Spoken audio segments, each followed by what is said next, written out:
Hello mga kananay, andito na naman tayo sa bundok. Namundok ang mga kananay dahil mga pagod yarn.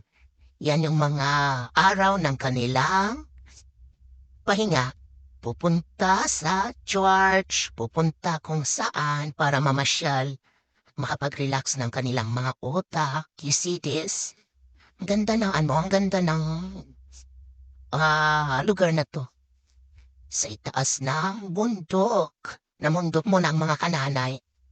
Ito lang yung mga araw na aming pahinga sa aming trabaho. Pagkatapos niyan, balik na naman sa trabaho, pagod na naman sa araw-araw. Kaya sa isang araw na pahinga sulitin, pupuntahan ang mga lugar kung saan makapag-relax ang utak. Iyan, kita niyo yan, mga kaibigan ko yan, oh. Pasimple-simple lang yan sila, pero mga pagod yarn. At yan nga, andito na lang. Bye!